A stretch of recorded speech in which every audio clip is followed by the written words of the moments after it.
तो ये देख के कुछ याद आ रहा है आपको? किसने बोली थी ये बात? संजू सैमसन को किसी ने कहा था कि तो अगर 21 डक भी मारेगा तब भी देखो टीम से ड्रॉप नहीं करेंगे। और अब देख लीजिए तीसरे टी20 में संजू सैमसन को ड्रॉप कर दिया गया है। भाई साहब, गौतम गंभीर ने संजू सैमसन को ये श्योरिटी दी थी कि भाई तू 21 जीरो भी मारेगा ना, 21 बार जीरो पर आउट भी हो जाएगा तब भी मैं तेरे को टीम से नहीं निकालूंगा। और अब क्या हुआ? क्या संजू सैमसन ने 21 जीरो मार दिए हैं?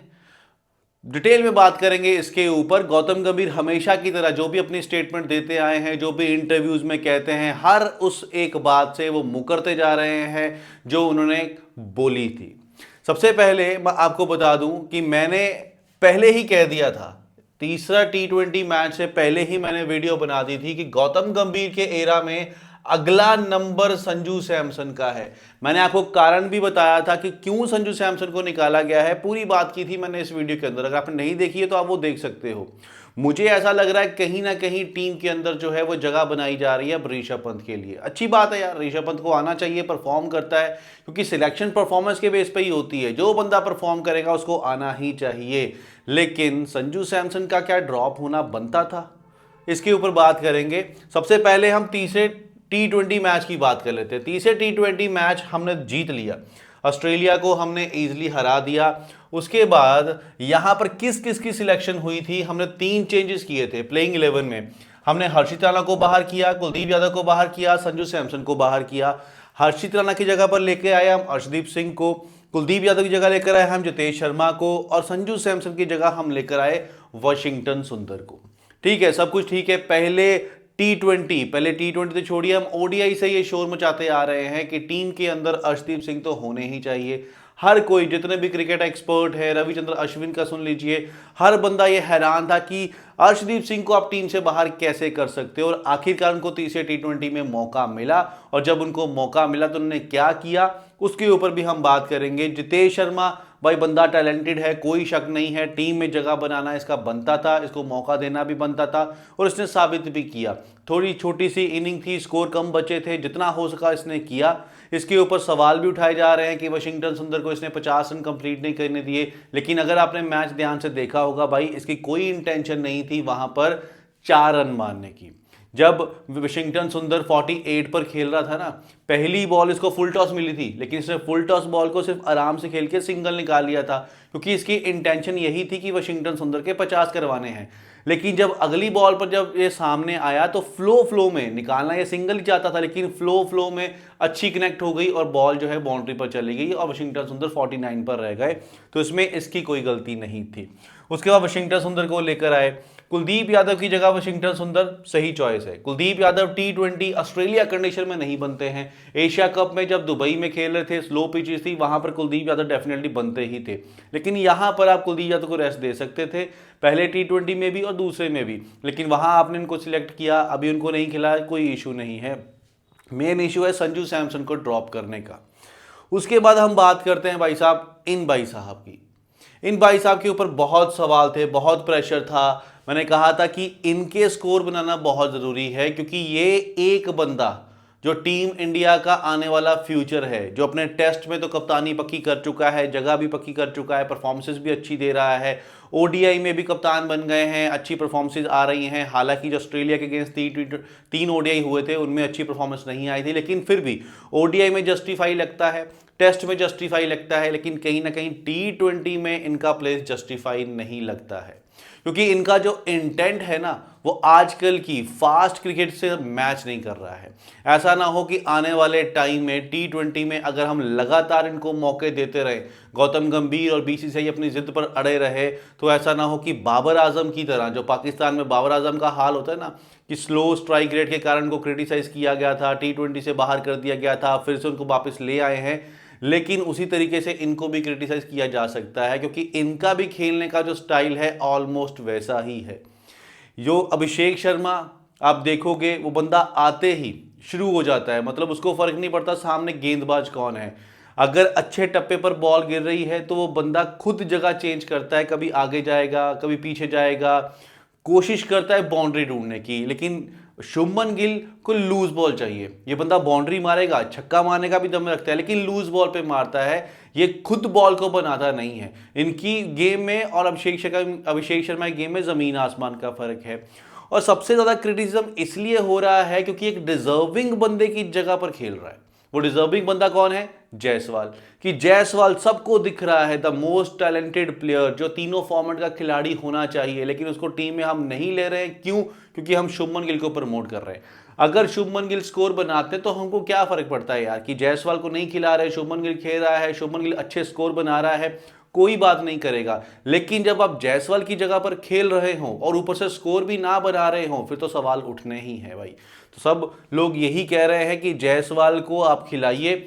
और सोचने में भी यार अच्छा लगता है कि जायसवाल और अभिषेक शर्मा दोनों का इंटेंट एक जैसा, दोनों अग्रेसिव खिलाड़ी, दोनों अगर अच्छी शुरुआत देंगे तो मुझे लगता है पावर प्ले के अंदर 100 रन भी बन सकते हैं हमारे टीम के।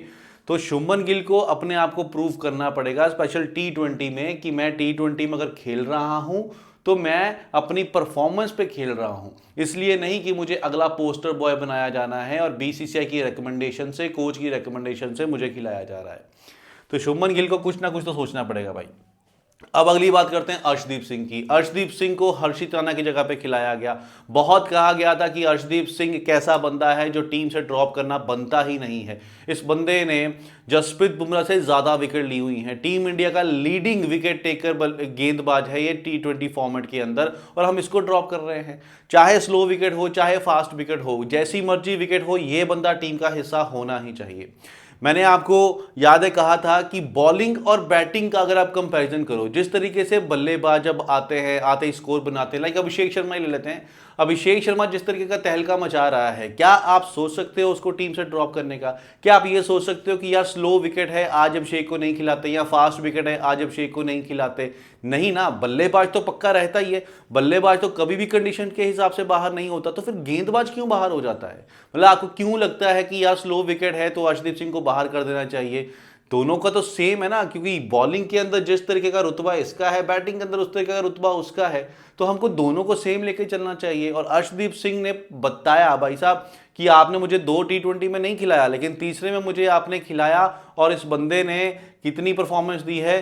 4 ओवर में 37 रन देकर 3 विकेट निकाले, या 3 विकेट। और इस विकेट को फ्लैट विकेट कहा जा रहा था, पाटा विकेट कहा जा रहा था इस विकेट को। इस विकेट के ऊपर माना जा रहा था कि आराम से 200 स्कोर बनेंगे ऑस्ट्रेलिया के, और वो 200 स्कोर इंडिया चेज भी कर लेगा, और इंडिया चेज कर सकता था। वो उसने दिखाया 188 का स्कोर, आराम से 187 का इजीली उसने चेज कर लिया। तो आप समझ लीजिए विकेट कैसा था। उस विकेट के ऊपर 3 विकेट निकालना, अब सोच लीजिए यहां पर हर्षित राणा होते पिछले मैच में, जहां पर थोड़ी बहुत बॉलिंग को हेल्प थी, वहां पर हर्षित राणा 2 ओवर में 27 रन खा गए थे। ये पाटे विकेट पे वो खेलते तो कितने स्कोर खाते? और मुझे लगता है हर्षित राणा को ना इस मैच में इसलिए ड्रॉप किया गया है ताकि वो बताना चाहते थे कि इस पाटे विकेट के ऊपर अर्शदीप सिंह आएगा, वो भी अगर अच्छी विकेट नहीं निकाल पाएगा तो हम अगले मैच में फिर अर्शदीप सिंह को ड्रॉप करेंगे और हर्षित राणा को वापस ले आएंगे। क्योंकि मुद्दा हर्षित राणा को खिलाने का है, परफॉर्मेंस का कोई मुद्दा नहीं है। यहां पर सिर्फ और सिर्फ मैटर करता है गौतम गंभीर के लिए कि मैंने हर्षित राणा को टीम में रखना कैसे है। अगर वो बॉलिंग अच्छी नहीं कर रहा है तो मैं उससे बैटिंग करवा लेता हूं। अगर वो बैटिंग अच्छी नहीं कर रहा है तो फिर मैं ओवर उससे ऐसी जगह पर करवाऊंगा जब सामने वाली टीम प्रेशर में हो, ताकि हर्षित को विकेट मिले और हम जस्टिफाई कर सके कि हर्षित एक अच्छा खिलाड़ी है। लेकिन इसने पाटे विकेट के ऊपर 3 विकेट निकाल कर यह बता दिया कि भाई अगले मैच में भी मैं ही खेलने वाला हूं। आप नाराज होते हो, आप उदास होते हो, जो मर्जी हो जाइए, लेकिन मैं परफॉर्मेंस के बेस पर यहां तक पहुंचा हूं और परफॉर्मेंस मैं देता रहूंगा। आप मुझे इस तरीके से बाहर नहीं बिठा सकते। तो नेक्स्ट मैच में भी मुझे लगता है हर्षित राणा बाहर ही बैठेंगे। अब कोई नई स्कीम ना लेके आए गौतम गंभीर जिससे लगे कि हर्षित राणा टीम में बनाए जाएंगे, वो अगले मैच में देखेंगे 6 तारीख को। उसके बाद बात करते हैं भाई वाशिंगटन सुंदर की। ये वाशिंगटन सुंदर तो भाई साहब मतलब किसी ने एक्सपेक्ट नहीं किया था कि ये बंदा इस तरीके की बल्लेबाजी कर जाएगा। 23 बॉल पर 49 रन। जब मैं लाइव कर रहा था ना, लाइव के दौरान मैंने कहा था कि यार वाशिंगटन सुंदर को अभी बल्लेबाजी करने नहीं भेजना चाहिए था, क्योंकि हमारे पास प्रॉपर बल्लेबाज है, जितेश शर्मा, शिवम दुबे, आपको उनको भेजना चाहिए उसके बाद वाशिंगटन सुंदर को। लेकिन उसके बाद जो इन्होंने चौके छक्के मारने शुरू किए हैं, मुझे भी सोचने में डाल दिया कि यार, लेकिन मैं अभी भी कहता हूं कि हाँ ठीक है, जितेश शर्मा को पहले आना चाहिए था क्योंकि आपने उसको एज अ बैट्समैन खिलाया, प्रॉपर बैट्समैन, तो उसको चेक करना चाहिए था, उसके बाद वाशिंगटन सुंदर को आना चाहिए था। लेकिन फिर भी इस बंदे ने कल के मैच में इतना इंप्रेस किया है, इतनी शानदार बल्लेबाजी की है कि लगा नहीं था, मतलब इतनी बाउंड्रीज छोटी भी नहीं होती, कल के मैदान की छोटी बाउंड्री थी लेकिन इतनी भी छोटी नहीं होती, छक्के इसने बाहर ही मारे थे। ठीक है, तो वाशिंगटन सुंदर का अब बस मुझे इतना लगा कि अगर आपको मैं बोलूं वाशिंगटन सुंदर को टीम में खिलाया गया है तो आपके दिमाग में क्या आएगा कि उसको एज अ बॉलर खिलाया गया है जो बल्लेबाजी भी कर सकता है, लेकिन इसको कल एक भी ओवर नहीं करवाया गया। इस बात की मुझे हैरानी लगी यार, सिंगल ओवर नहीं, आपने अभिषेक शर्मा से एक ओवर करवा लिया लेकिन वाशिंगटन सुंदर से नहीं। और सोच क्या हो सकती है, राइटी बल्लेबाज बल्लेबाजी कर रहे थे। भाई जब ऑस्ट्रेलिया गेंदबाजी कर रहा था ना, उसके सामने अक्षर पटेल और साथ में तिलक वर्मा, ये दोनों बल्लेबाजी कर रहे थे, लेकिन उन्होंने अपना लेफ्ट हैंडेड गेंदबाज नहीं हटाया, उन्होंने उससे पूरे ओवर करवाए और वो ओवर भी अच्छे करके गया। किसी एक ओवर में 5 रन दिए, किसी एक ओवर में 7 रन दिए, और लेफ्टी बल्लेबाजों के आगे लेफ्टी गेंदबाज को अक्सर लगाया ही नहीं जाता। हालांकि राइटी बल्लेबाजों के आगे ऑफ स्पिनर फिर भी लगा देते हैं, लेकिन टीम इंडिया होती तो कभी भी लेफ्टी बल्लेबाज के आगे लेफ्टी गेंदबाज को नहीं लगाती। और हमने तो वाशिंगटन सुंदर से एक ओवर भी नहीं कराया।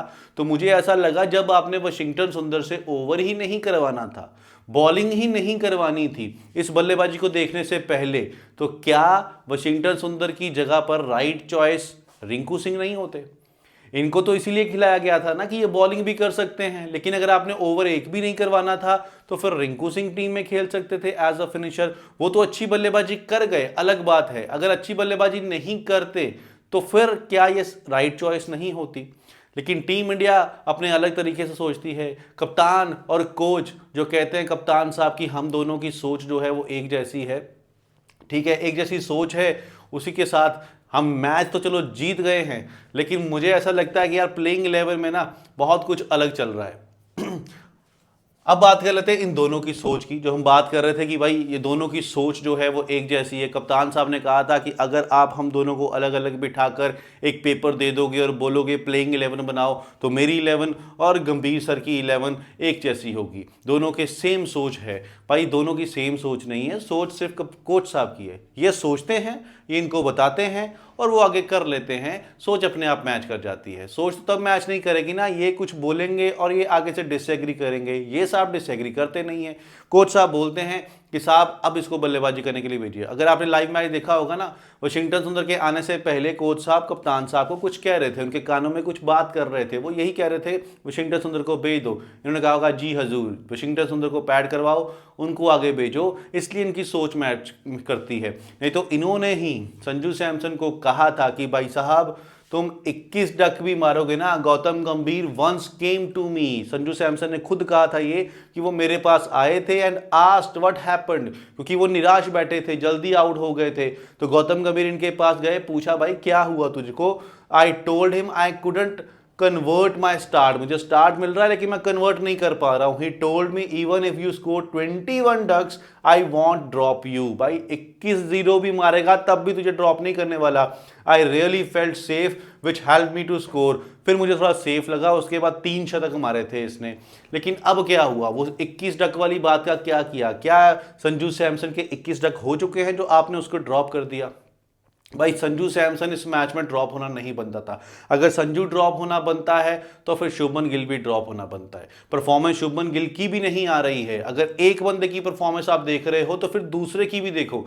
ये नहीं, दोनों को आप अलग अलग आंखों से नहीं देख सकते, दोनों को आपको सेम आंखों से देखना पड़ेगा। आप टीम के कोच हो, फेवरेटिज्म आपको अलग रखना पड़ेगा। भाई साहब आपको राहुल द्रविड़ से सीखना पड़ेगा। उन्होंने कप्तान को आगे किया था, उन्होंने कप्तान को बोला था। अगर आपने रोहित शर्मा की इंटरव्यू देखी होगी ना, तो रोहित शर्मा ने कहा था कि राहुल द्रविड़ ने मुझे कहा था कि भाई तूने जो टीम बनानी है बना, मैं तेरे साथ खड़ा हूं। उन्होंने बोला था मेरे और कोच के बीच में बहुत बार झगड़े भी होते थे, किसी चीज को लेकर डिसएग्रीमेंट भी होते थे, लेकिन यहां पर मुझे नहीं लगता कि गौतम गंभीर के साथ कोई भी डिसएग्री करता होगा। जो डिसएग्री करता होगा वो टीम से बाहर हो जाता होगा, लाइक मोहम्मद शमी और लाइक संजू सैमसन।